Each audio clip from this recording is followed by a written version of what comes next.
Yo, light is crazy shit, yo. Light is crazy shit.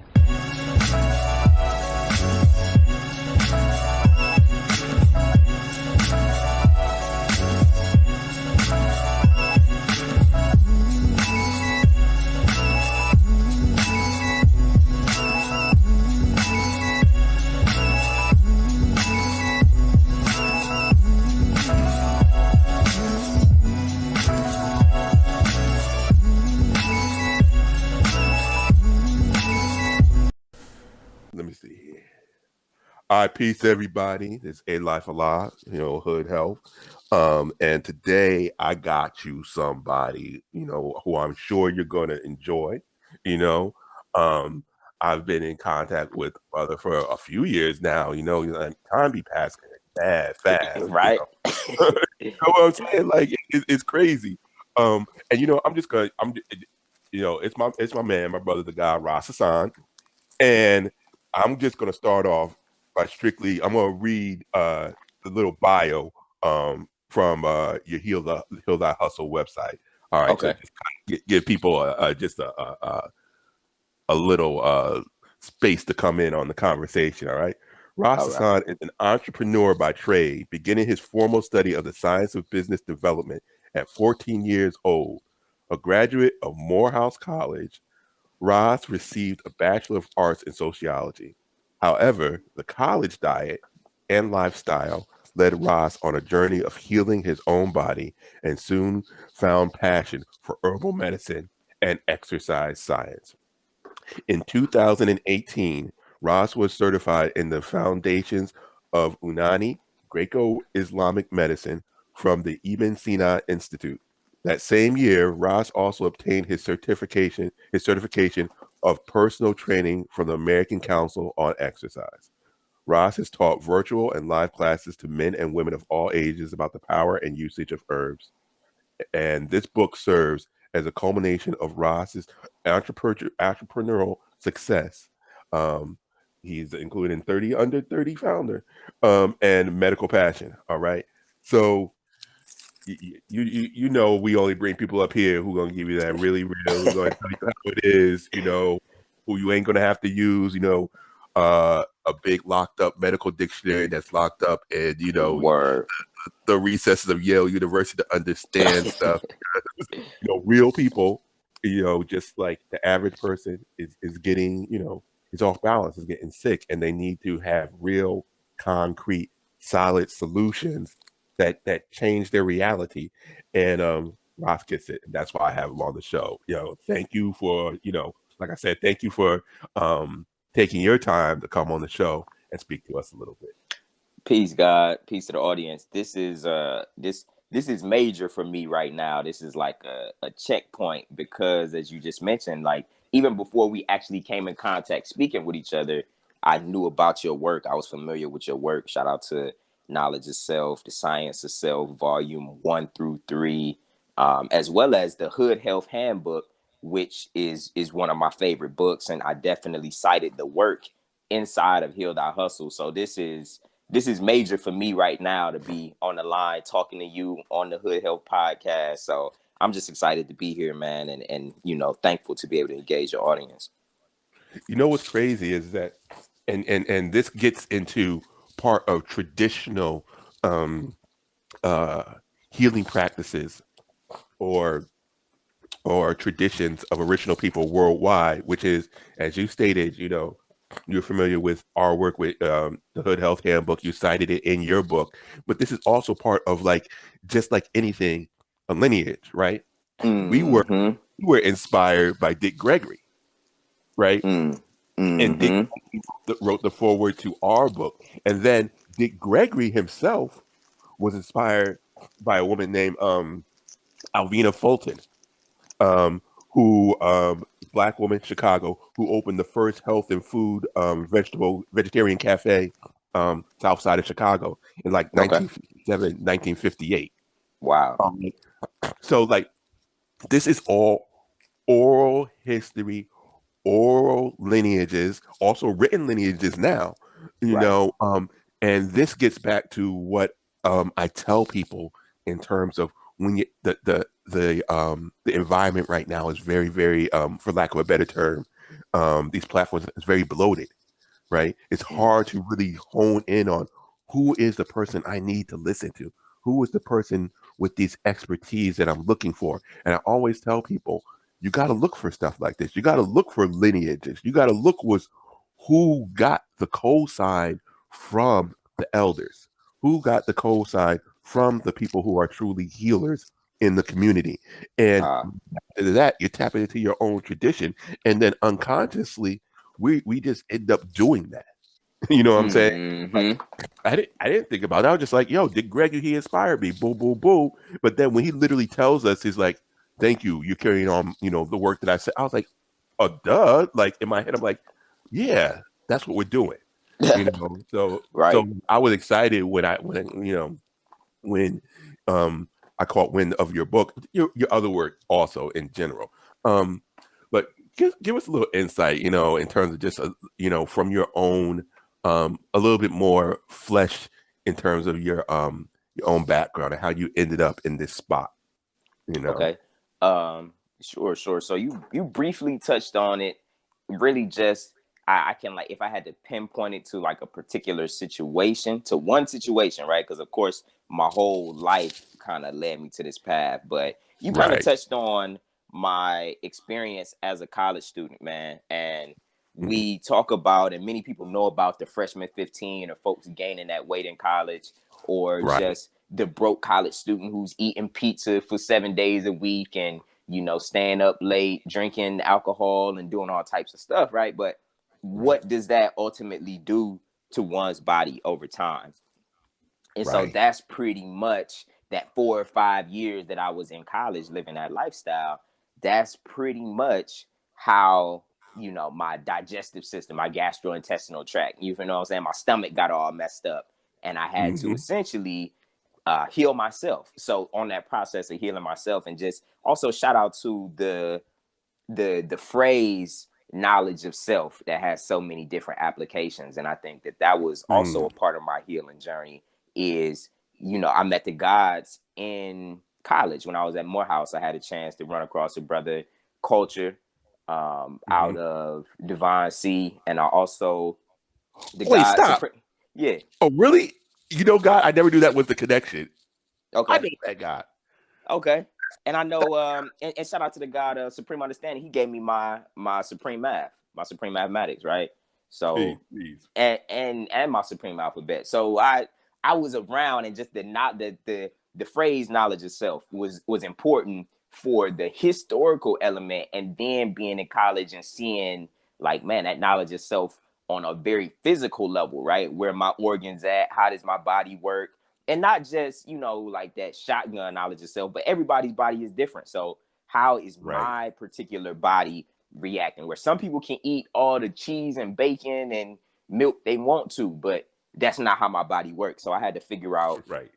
what works for me, what to gravitate towards, what to stay away from. And then, through that trial and error, it definitely took some time to get there. So that's pretty much the journey. And also, I want to say, I was like, I kind of touched on this in the book. I was living in New Orleans at the time, and I actually got I had essentially, right. So I was on my way to Atlanta and end up getting pulled over by the police, right? In Hmm. in Alabama. Long story short, Damn. I Okay. end up right. I end up having Okay. getting basically put, I don't necessarily say probation, I forgot the actual legal term on it, but I had to do drug tests for the next 6 months, right? So I couldn't smoke no weed, no marijuana, no nothing, no cannabis, none of that, right? And at the Hmm. time, I'm not even a drinker like that, so I don't even really like to drink. So after work, I had to figure out what is going to be my wind down for the day and maintain my freedom at the same time, right? So that's when I got Right. into just exercise as a treat at the end of the day. And then I really got into it once I started adding more healthy foods to it. And I could really tell a difference in my body. And as many people talk about, once you get into that workout, you get addicted to it because you start to see those results and you want to go to the gym more and you want to, just engage more, dive in more. So that was also a part of it too, in terms of just the um the inability to engage in those vices. I had to, Right. find something else that was working for me. And then of course, right, it pushed me, propelled me along this path. So yeah. That's incredible and great to hear. It's not usually, or at least in terms of my travels, it's not usually put in that kind of framework and language, which is great to hear. Like utilize like yo, exercise is a treat. You know what I'm saying? Mm-hmm. People think Yep. of, people think of exercise as punishing the body versus actually exploring exactly what your body is capable of doing. Right. And that's You know, another piece too of the knowledge of self piece, man. Once I really got into bodybuilding, and you have to stretch and contract certain muscle groups in order for those muscles to grow. And it's a motor skill, just like mm, your fine-tuned motor skills. Like if you're not familiar with how your body works and how to pull your lats down and how to engage your core, that's also a knowledge of self exercise that I actually really appreciate it, really enjoyed it, just learning how my body works and being in tune with it. right, and it's funny you mentioned that because that's a also kind of like a that leads me to so many different people ask me like how do you get involved in this or how do you get interested in that. It literally is just me being curious, Mm-hmm. literally. Like I need to know this, you know what I'm saying. Yeah. I was like, Yep. and then I start to frame things in a different context sometime, which is like like how why do I know how to jumpstart a car but I don't know CPR? That makes Mm. no sense, you know what I'm saying. Mm. That's Or why deep. do we know more about this thing right here than my own personal history, than my known Yeah. Yep. history, Yep. Yep. and to double back on what you were saying in terms of having that restriction by the law, it's interesting and great that you were able to process and have that choice because I tell people now Connecticut historically has been one of the larger, well, number one states in terms of usage of angel dust of PCP. Mm. All right, but this is the problem in terms of the whole thing, which is the same way that you'll get on probation, you're restricted from utilizing marijuana. That Mm-hmm. same thing happens up there, but guess what? For the longest time, they weren't screening for PCP. So what Mm. happens is that brothers would get out of jail and they didn't process it like you did, and their way was to go to another vice that wasn't going to be screened, Mm. and therefore end up with this heavy addiction on PCP or angel dust. You Wow. know what I'm saying? So like it's great to hear that in terms of letting people know that there's another way. You know what Right. I'm saying? There's Right. a way to reward Man. yourself. Yep, that really goes into, as you talk about the lineage, right? Well, I knew Mm, who Matulu Shakur was, or who he is, rather.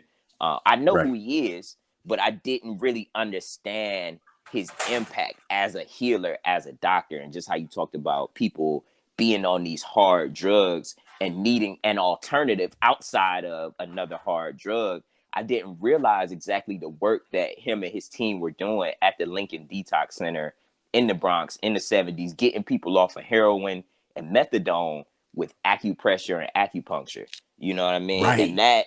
that really just blew my mind. Like, wow, I knew he was Tupac's dad. I know about Mopreme Shakur. I know about Afeni Shakur, but I didn't really understand exactly what they were doing with that detox center. So as far as I'm developing my just really my healing ability and my knowledge, and just the things that I'm able to do and share with people, I'm really interested in acupuncture and acupressure, man, because that whole story just inspired me. Because anybody who knows that heroin is one of the most addictive drugs to get off of, because of how it affects your endorphins and your ability to process just pain overall. So Right. yeah, man, I'm definitely, I'm really interested in that. And like you say, just showing people that there's a different route to do it, and also that the acupressure techniques that you can use on yourself, whether that be to alleviate anxiety, or if that's to stop a cough, or, you know, Right. whatever it is. Our bodies are so magnificent. And like you say, just the curiosity of how bodies work and traditional medicine and the energy flow and us being electromagnetic, but also having so much water and, you know, like Right. the mind and, you know, quantum theory. Like when you put it all together, it's really just like, man, human bodies are amazing. Right, right, right, right. And that's one of the driving things that I also um work to express to people like, yo, this junk is just incredible. You know what I'm Yeah, saying? How can you it not be is. interested in it? So it's a Right. matter of how do you tailor the message to the people who need the message? You know what I'm saying? Hmm. Because you ask yourself, then why, if the body is so amazing, you know what I'm saying, then why has there been a disconnect as in terms of a huge part with our community from these health practices? And Hmm. part of that, is embedded in what you said, which is part of that was intentional. It's intentional, in terms of us not knowing all of the other things, that the Black Panthers were involved in terms of health, that the young lords were Right. involved in Right. terms like that True. disconnect is on purpose, and back to the heroin thing once again in New Haven, my old hood right now, is a big battle right now because they're trying to move a methadone clinic into the neighborhood. All right. Mm. And it's a whole bunch of geopolitical stuff because yeah, the people who are being serviced by the clinic ain't from the neighborhood, and Hmm. they don't look like the people in the neighborhood, you know. And there was already one at a far corner of the neighborhood that brought a whole bunch of crime there. So it's just like all these different dynamics. It's all relevant. You know, Wow. what I'm saying? Like nothing's Yep. kind of isolated from this or that. Yep. I'm living in Portland. Um, Oregon is the number one state for opioid abuse. The number one state for meth use. One in five people have an addiction. Like I literally have never seen as many addicted people, homeless people, on the street with mental issues in my entire life. Wow. You know, so like when things like this, the things that you're doing in terms of Heal Thy Hustle, is important because people need something that kind of like cuts through all the noise. It needs to speak to Hmm. them. If it doesn't, it's the reason why I changed different parts of my lifestyle at different points of my life because I realized it, but there was nothing at the time that spoke to me. And then I discovered the things that spoke to me, and it became very simple. You Yep. know, Yep. And make, that's interesting, man. Shout out to Nas with no ideas original, nothing new under the sun. It's never what you do, but how it's done. Where sir. human bodies have been around for millions of years and they're gonna be pretty much the same for quite some time. So, you know, just as you mentioned, it isn't too much new information that we can, but it's about how we present the information that's going to give them that aha moment, which leads to, you know, changing that behavior, changing that lifestyle, or whatever the case. So inside of Heal That Hustle, as you just mentioned, I did my best to demystify, right? Hmm. Shout out to the 5%, where eliminating all of the mystery surrounding herbs, eliminating the mystery surrounding our bodies and our health, because I know a lot of people follow, like you say, a lot of the gurus online. They'll tell you that you got to go to the Honduras jungle and get this plant that only Right, grows in the springtime, and it's like that's cool and right. all because, you know, yeah, that plant is good, but what Is about the it people who not going to Honduras and they got some cayenne right there in their cabinet that they can use, exactly? and some cinnamon in the cabinet, some turmeric, or, you know, you like curry. So yeah, let's go ahead and utilize all these different times for snacks and meals as an Hmm. opportunity to heal ourselves, not just for the Right, taste that we like spicy food, but we know now that, okay, this is to warm my body up, to keep me warm in right. the wintertime and the summertime. This is good for my digestion. This is good for blood flow, or whatever the case. So Oh, you broke up, guy. ahead and to heal themselves, man, and really just putting the power back into people's hands based upon what they already know, have access to. Um, and pretty much just in terms and levels that they can understand. So for example, as we talk about cannabis, so on and so forth, where a lot of brothers know, they can freehand and know about what 3.5 grams is, or 7 grams, 28 grams, or whatever the case, right? So we count in grams that way. But when we look at the foods and the ingredients in the store, are we counting the grams of sugar in the same manner? If we pick up that Gatorade and see 56 grams of sugar, are we equating that as well to 2 ounces of sugar in this one bottle? And that's relevant because of the addictive properties of sugar and how closely related it is to cocaine. You know what I'm saying? So it's like we ingesting all of this sugar, don't even know about it. And then, of course, we get addicted, but don't even realize it because sugar's in everything. And only until we actually try to break the addiction do people truly realize, like, man, I really got a craving for sugar right now, and I don't know what to do other than go get a candy bar. Right. No, that is real talk. When people ask me, I often have the conversation with people in terms of what has been the hardest thing to regulate, as I changed my diet several times over the years, and they set themselves up or prime themselves to think that I'm going to say like bacon or like, meat or something like this. And I'm like, yeah, no. I was like, the two things that has always been the hardest traditionally for me over my all entire years has been cheese Yep. and sugar. Because like you said, sugar is in everything. Yep. Everything that's out there. If you're eating anything processed, sugar's in it. Anything It's almost processed, man. it's a given.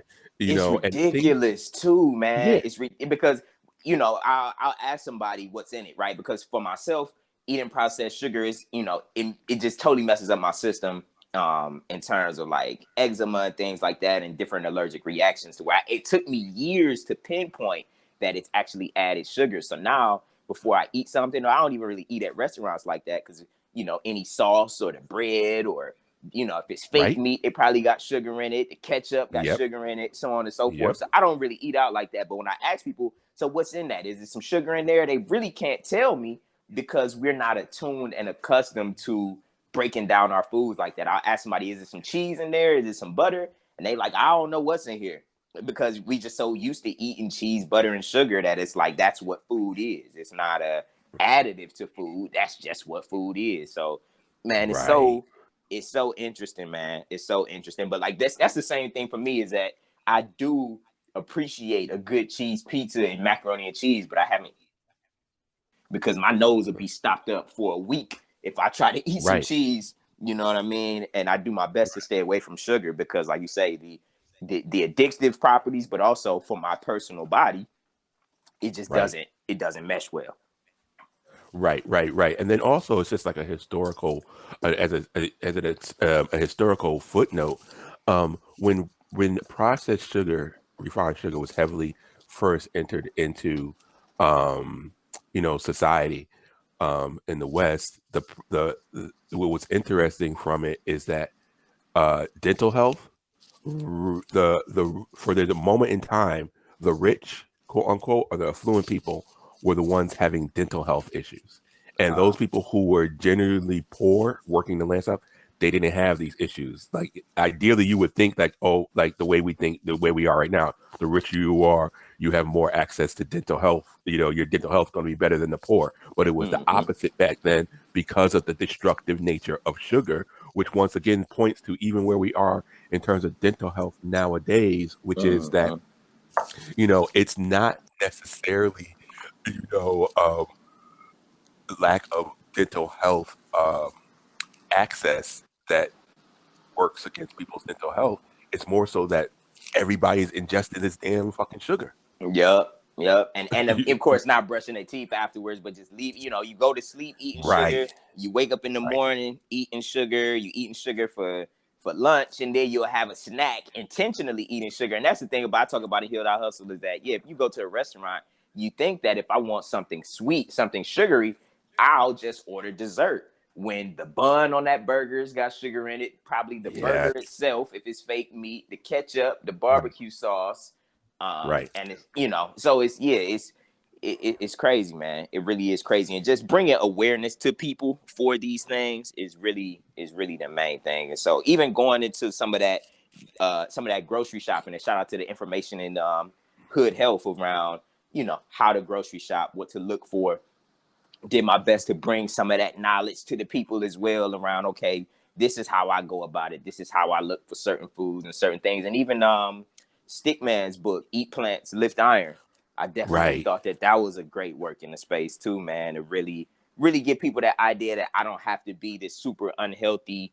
Because I think about, shout out to bodybuilders and how they look great, but the average life expectancy of a bodybuilder isn't too long. And when they do get to live long, their bodies and their joints are just so broken down and beaten up to where it's like, yeah, that bodybuilding life does have some opportunities to tweak and make it a little bit healthier. But I definitely, shout out to Stick, loved the workout album and the Eat Plants Lift Iron book.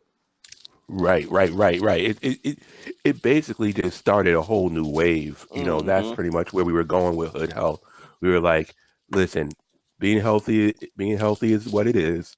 You know, Yep. we have resources around us, and we can use them. And let's just put it more to the forefront because it really, really seemed as like it was a straight straight campaign against, health against the health of original people.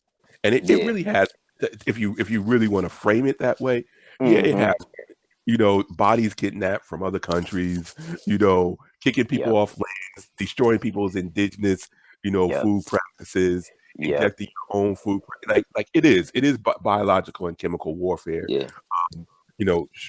straight up. Um, but it's important, like I said, and like you said, in terms of just like, um, to just give people this information. And you know what? I got to segue into this, but I got to shout out, of course, Angela Rahim, um, Yep. because both of us. This is another way that we connected in terms of um, herbs, you Yes. know. And now, how did that? Now, how did you like realize like, yeah, herbal, being an herbalist and working with herbs is something, in terms of even within um the whole healthy framework. There's so many different areas that you can hyper focus in on. How did herbs become to you like, yo, this right here, this is what's calling me? Man, that's a great question. It really goes back to my childhood, and I touch on this a little bit in Healed I Hustle, just as the opening to get people to understand and like, yeah, this is something I've been interested in my whole life. So my dad is the landscaper extraordinaire, like whatever you want in terms of shrubs, grass, installments, removal. Like he's that guy, right? So coming All up, right. I did a lot of yard work with my dad. And then, of course, Uh-huh. as I get older, I can do unsupervised yard work. So my hands are in the dirt. I'm planting plants. I'm cutting grass. You know what I mean? I'm just outside messing with plants all day, and from a creative space because it's landscaping. So it's about making it look pretty and look good, so on and so forth. So that's where my plant introduction came into place. I really just loved being outside playing with the plants. And then my grandfather also in Tuskegee had a farm. So we would go to Ooh. Tuskegee in the summertime, and then, of course, he's got the chickens, he's got cows, he's growing corn. And it just enlarged the land, right? And then, of course, when I put this all together with the Cowboys and Indians TV shows that we used to watch at the time, Hmm. I always identify as the medicine man. Like even in Pocahontas, he was like my favorite character that I had gravitated towards, even more so than the chief. You know what I mean? Like I Uh-huh. really appreciated the medicine man. And to be totally honest, right? Fast forward the tape a little bit, when the movie How High came out with Method Man and Redman, Right. Method Man's character of being a botanist and yeah, he smokes weed, but it was like he knows about plants, you know what I'm saying? And he Hmm. still is smoking because he understands the value of his plants, so on and so forth, right? But I think so seeing all of these things and then Method Man making understanding plants cool, knowing plants cool, that kind of played into it as well. And then, Right. of course, I didn't really even pursue plants or herbalism. So this, let's say I'm like maybe 10 years old when that movie came out. And then, of course, doing yard work with my dad as a child. Fast forward the tape all the way to 25, 18 years later, that's when I'm like, okay, what really makes me happy? What really gets my life going? Shout out to being 25 years old, a quarter of a century, gets you start thinking about some things. And I'm like, what is Right. it with life that I really want to do, or like what brings me alive? And really the things that I went back to were martial arts, because I used to wrestle as a youth in middle school, and just that adrenaline rush of that isometric, it's me Yeah. versus you. It's Yeah. no rush like that, right? And then of Right. course mixing that with just my love of plants that I've always had, and it was like, okay, yeah, those are the two things that I'm interested in. And then kind of just figuring out how to bring all of that together, and then just just plants as medicine. And also my mother, she's all like, our motto, one of our family mottos really that she instilled was, when you know better, you do better, or rather you have the responsibility to do better. Mm, So yes. knowing about plants and working with plants, it's like, okay, well, and just having the wherewithal that, yeah, these herbs are come from the earth. It's about plants. I even had done some like other um learning about urban agriculture. Shout out to the Habesha school in Atlanta Oh, and the work that they've been doing. yeah. So tapping, so really, just like I say, man, it's really my whole life. But at 25 was really when I was like, what am I really interested in? What gets me excited? Um, what can I really, put my life energy towards and feel good about it? So Right. that was pretty much it. Yeah. Yeah. Yeah. Yeah. No, I feel you, and it's funny because these, as many times as I have these conversations, it's always taps back into, it's like there was a family connection. There's a lineage, Yep. back to that lineage thing, Yep. in terms of just like almost just like, yeah, like everything that got you to this point kind of was already in motion. And Right. this is part of what I go into when I do a lot of these talks and workshops, which is it's like you don't have to look that far. You might think you have to look that far, Right. but you really don't, because the same thing kind of happened to me when I got on, the hood health path, kind of defining what it is, what it means for me, and stuff like that. Then I was just like, yeah, my mother and father, they're both rural folk. You Yep. know, Yep. father who was born in a log cabin. My mother grew up literally picking cotton. You know, um, and a lot of these things, even when I was starting to be formally trained in herbalism or farming and stuff like that. Shout out to Soul Fire Farm. Um, I was like, oh, I remember this. Oh, I know this. And then I was Mm-hmm. like, yo, how do I know this? And then I realized this, how much a part of my personal family history was entwined with that stuff. Yep. And so it became for me just like, okay, just how do you bring this to a new generation that might not, I mean, I kind of walked an interesting line because yeah, I grew up, in the city, but every summer we were in the country, you Mm-hmm. know. So Same.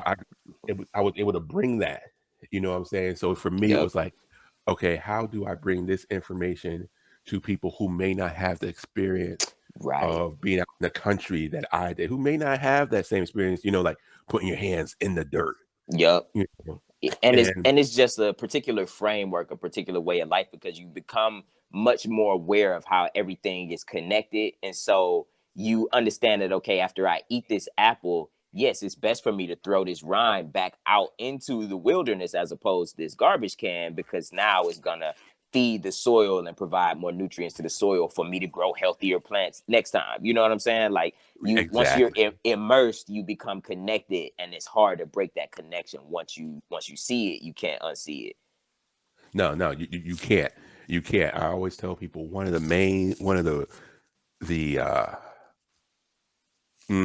not main, but a moment that really stands out into my mind in terms of when I was younger that kind of really impacted me was out in the country. My particular church is one of those old school churches that I grew up in terms of turn of last century. They got a lot of farmland and stuff.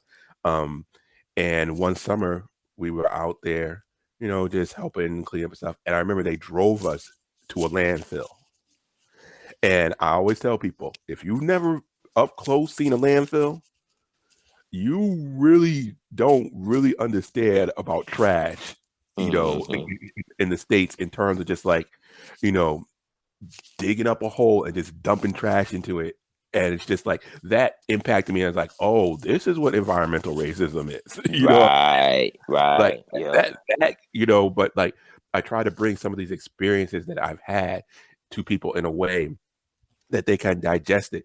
And I feel like, well, not even feels not the actual word, but I know, and it's obvious, we're in a period right now where people are very receptive to the message. Um, Yes. you Yes. and so And it's about taking advantage of the time also it that we're is.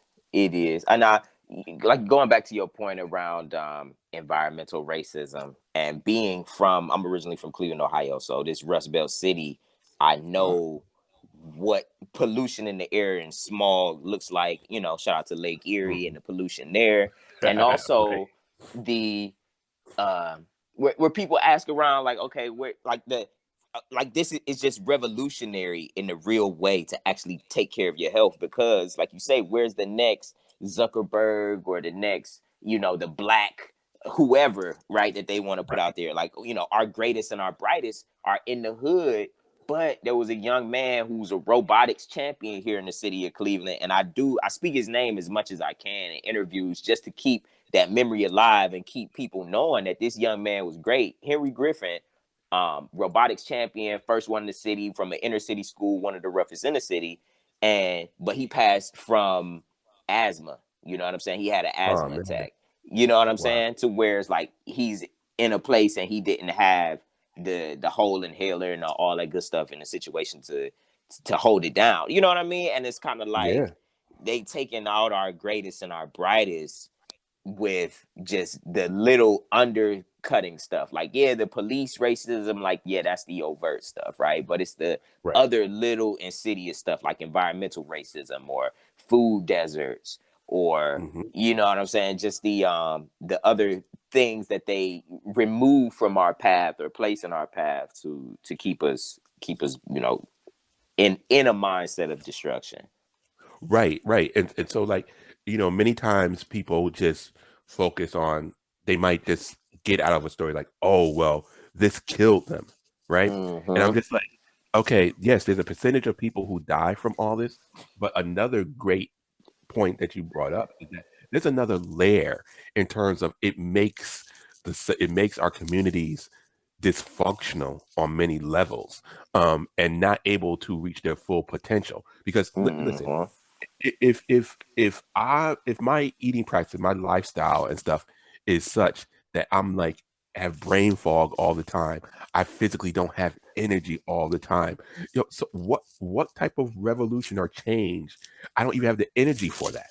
Right. You know what I'm saying? Right. I can't even Right. process, that I'm just like maybe yeah, can I get through the day? You know what I'm saying? And so Yep. we don't even have, that's another level in terms of things are impacting us. Yes, people are dying left and right, but then also people are nowhere near their optimum level of health, which they Right. need in order to transform society. Right. Right. And also just the levels of depression and anxiety and where they are, the levels of young people. I remember when I was young in the 90s, cancer was an old people thing. Like, you know what I'm Yes, saying? sir. And you might get a little kid or something like had cancer every now and then, but cancer was an old people thing. It wasn't up. Nobody was in their 30s, 20s, you know what I'm saying, and Nope. chemotherapy. That was unheard of. And Right. some people in my family very close to me, right? I don't want to put their business out in the street, had their own bouts with cancer at very early ages. One of my cousins, who's like my brother, sleepovers, he passed in his early 30s. My See? grandmother, she passed when she was 53. My other aunt passed when she was 53. I'm 31. I know that that's young now, right? When I was Right. younger, it was like, oh, 53, whatever. But it's like, nah, she still had black hair. You know what I'm saying? A lot of Yeah. black hair. You know what I'm saying? So that's Real. yeah, it's just very close to me, and I've at this point I've been around the block enough, going back to, again, right, the 5% um of Allah's nation, like really just the importance of cause and effect. People in the mystery God have really taken people away from the importance of cause and effect, where if I do this, then this is what's going to happen, right? If I eat McDonald's Right. every day, this is what's going to happen. If I'm not actually focused on the inputs and the outputs, right? And that's what's disconnecting people um from a lot of the actions that they have. So like Right.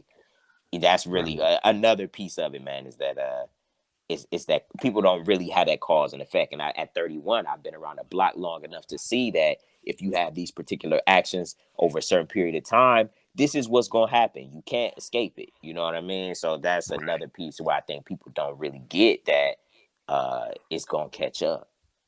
Yeah, yeah, and I'm glad that you mentioned also the role in terms of um just health, in terms of maintaining mental health, in terms of eating practices and stuff like that. Um, because like you said, like when I grew up, the same thing, like cancer was an old person's disease, heart issues, old people disease. You know what I'm saying? I, this, it was unheard of. You know what I'm saying in Yeah. terms Yep. of the youth falling into this kind of stuff. But then also another byproduct in terms of the times is the access, the from everything from the dietary non-discipline of various people, but also in terms of the injection of various different types of drugs that's being utilized nowadays. When I was growing up, certain types of drugs, we were like, those are white people drugs.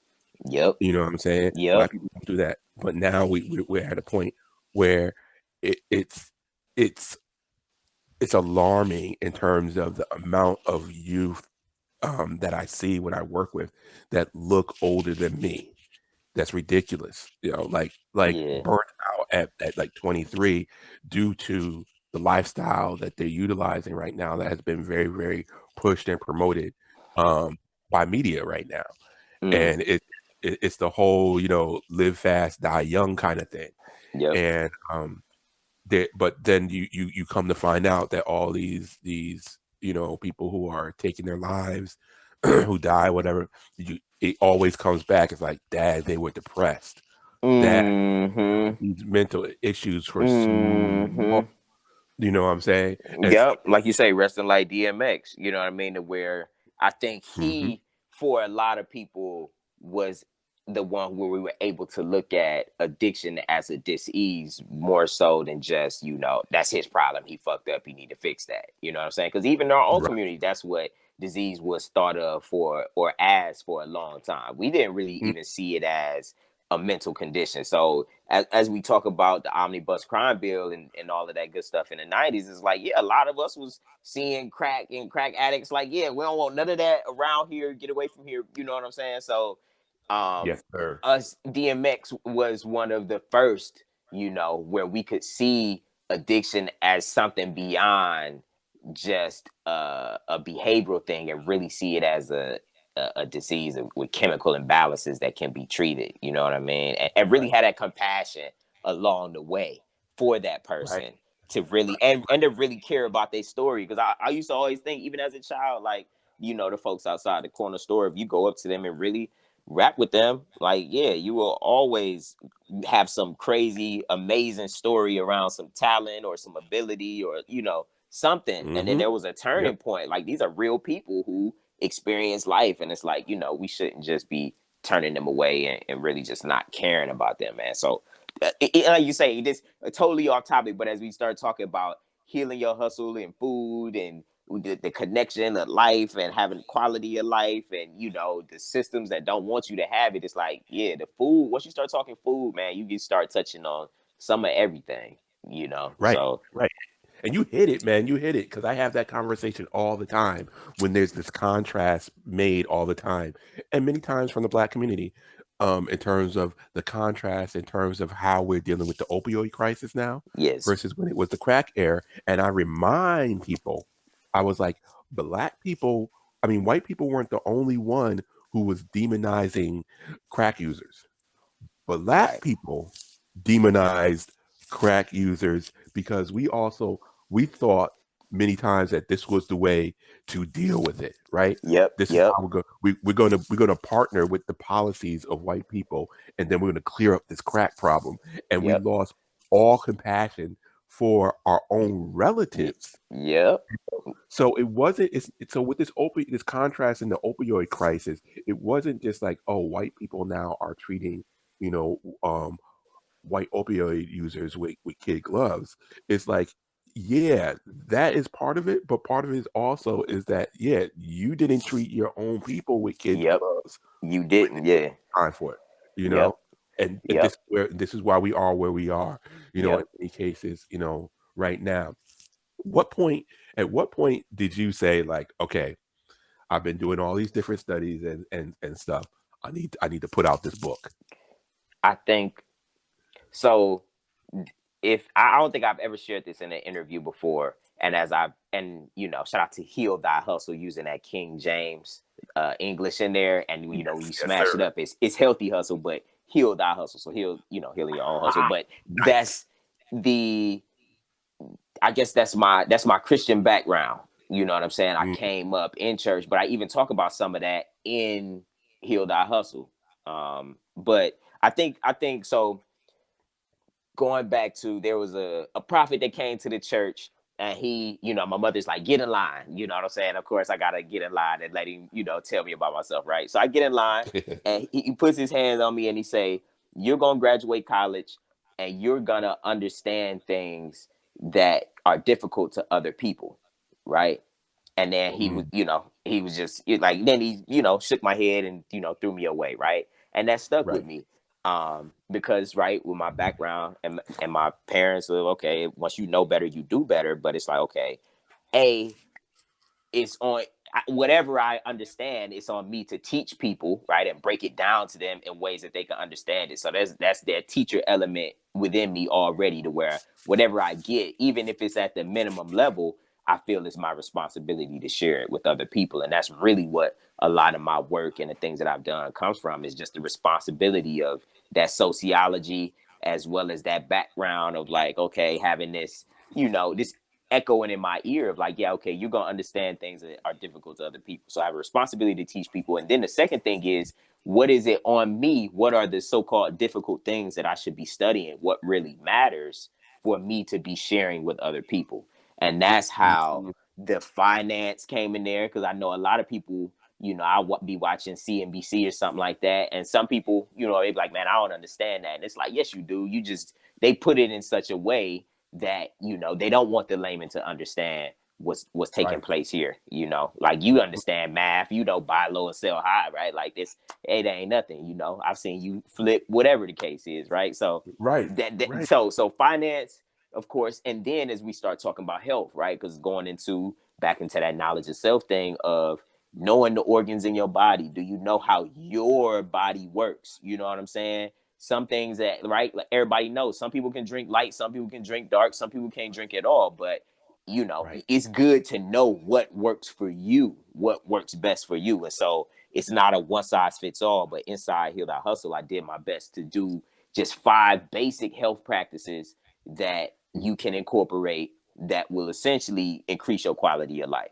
And that's really what the main thing was of me. It's built for people who are on that goal lifestyle, and just having very simple, basic, broken down.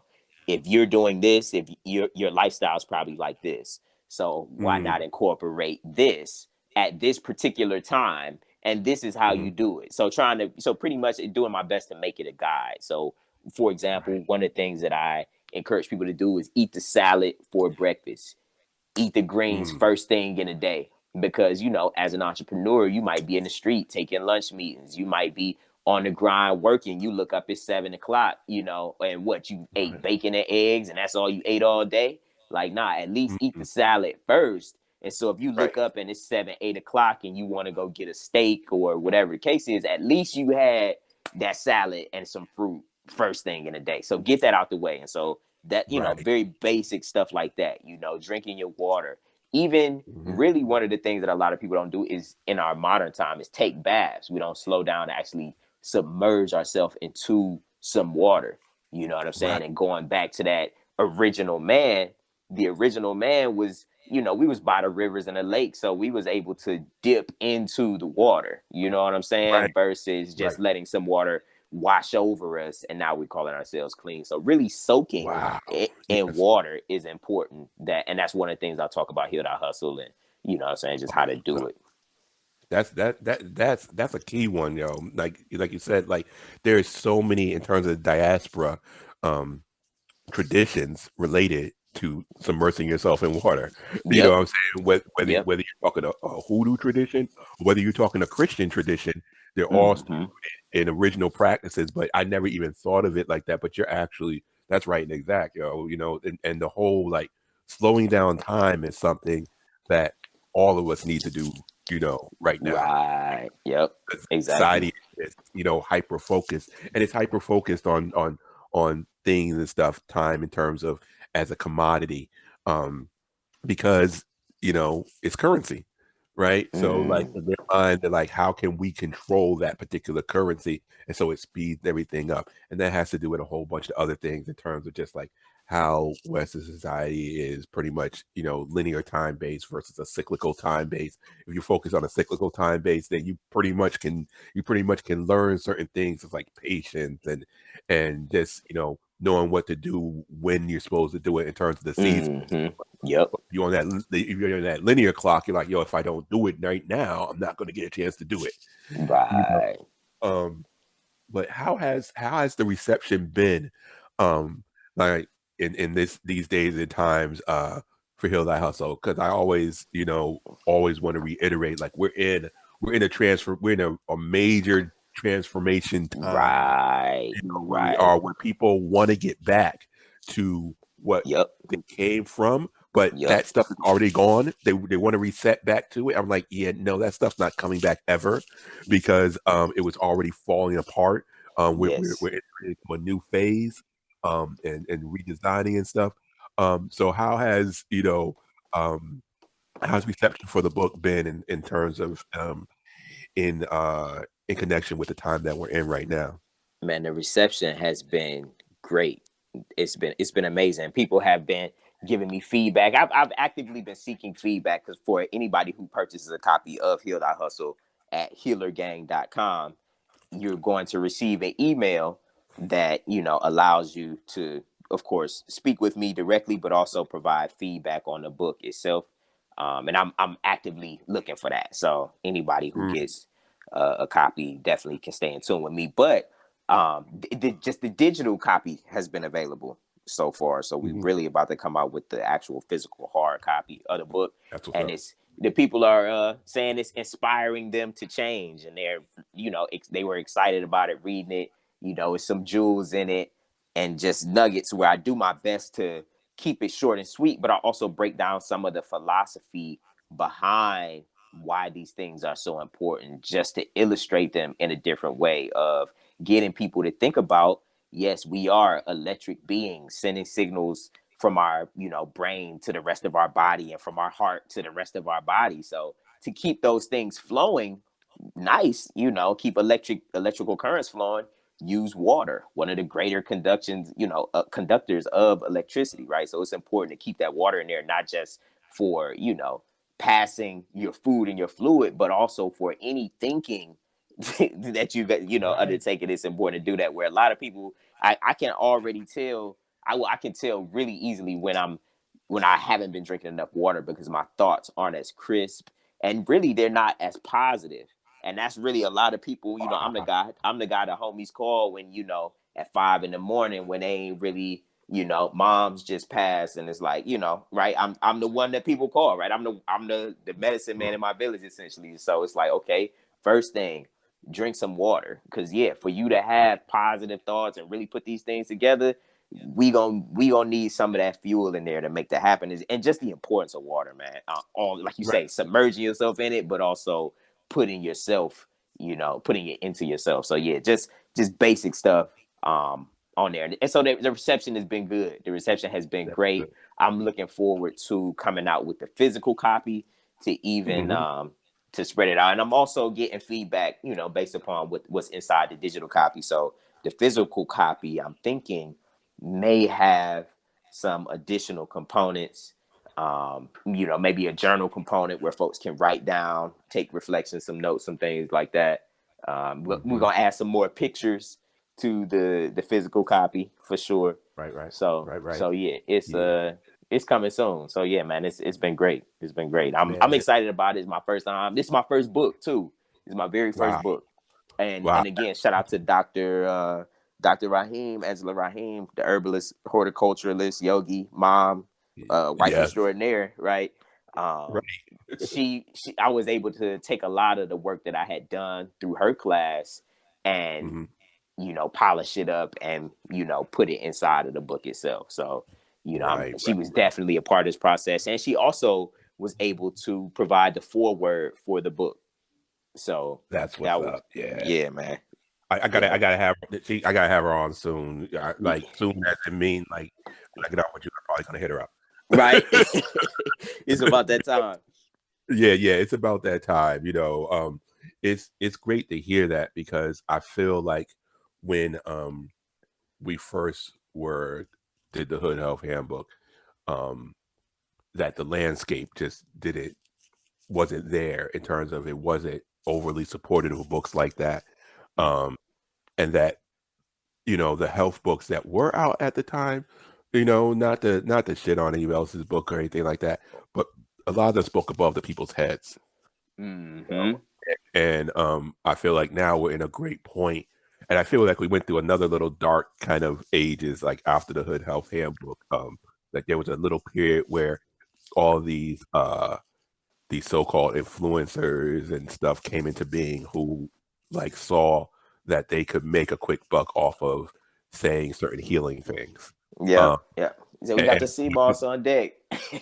yeah, like come on, man, stop, I'm done. So like at this point now, I feel like we're at the point now with the time that we spent in this pandemic, everything where the real, the cream is rising to the top right now. You know what I'm saying? Yep. And that people are really, really becoming more in tune or sensitive to like, oh, now this person's full of pork shit. You know what I'm saying? And this person isn't. You know what I'm saying? And so that's why I'm always happy when I see stuff that comes out that's in tune with like those values and stuff that I really, really see that we need as a society, as a collective, as a community. You know, and definitely your book is definitely, you know, in there now. I appreciate that, man. I'm honored to be amongst, like you say, like to be a part of that lineage, to get the full blown christening, the knighting here on the call. That yeah, like I'm a Yes, part sir. of that Hood Health lineage, which is a part of the Dick Yeah, Gregory lineage, which came from the black woman in Chicago. You know what I'm saying? And now I'm yeah, about to go do my research on her to figure out yeah. who gave it to her, where she get it from. Shout out to Mississippi Definitely. or wherever she came from. Exactly. And see, that's a whole part of it too, and that's the excitement for me. Like just to hear you say that, I'm like, yo, when you find out something, let me know, because like that junk just is exciting to me because it reminds me when we set out to do this that this is not something that this is not an ego thing. This is not like okay, we came up with all these concepts and stuff. This is really just like dealing back at the ancestry and just it's an affirmation in terms of just like, yo, y'all didn't do your job. You were supposed to kill all of us. You know what I'm Mm-hmm. saying? But Mm-hmm. like even in the midst of all this stuff still got passed down and I still got it. You Right. guys lost. You guys, Right. you fucked up. You know what I'm saying? Like that Yep. that that kind of stuff gives me like energy whenever I find like Africanisms in the United States or different things and connect different connections and stuff. I was like, even in the midst of a worldwide catastrophe, which was chattel slavery and everything, we still have this stuff, and that to me is what gives me like extra fuel. It's like, oh yeah, no, I got to rep hard, you know. Yeah, definitely. Definitely. Mhm. Yep. Yep. They're like, and Mhm. and again, man, the coming even also in the lineage of the Matulu Shakurs of the world who really have put in that work, put in that time, and the most revolutionary work, man, really is caring about the people's bodies and really coming down to that individual level and working with the people Right. themselves. So that's I'm honored to be in those lines as well, man. So yeah. Right. Well, I appreciate you taking your time. Like I said, once again, to come on here and throw gems at people and drop them some jewels and stuff. I hope people were really fast enough to catch them and everything. Before we go, when I put this up, I'll definitely let you know, and I'll definitely put up all the tags and stuff. But let people know exactly where they can get your book and where they can find out more about all the work that you do. Okay. I am on all social media platforms as Ras Asan, Rasasan, and you can purchase a copy of Heal Thy Hustle at healergang.com, HealerGang.com. And you can get a copy directly from there. And again, I'm on all social medias as Ras Asan. Twitter, Facebook, Instagram, as well as LinkedIn. So reach out. Yes, sir. Once again, thank you for Thank coming you. through. And I'm excited to drop this episode. So when Me y'all too. hear, when this episode drop and you say that I'm excited to hear it, yeah, it's the truth. All Peace, right, God. peace. Appreciate you. I'll be with you soon, man, and thank you once again. Indeed. I'm Thank here you. too. Peace. All right, peace. Yo, light is crazy shit, yo. Light is crazy shit.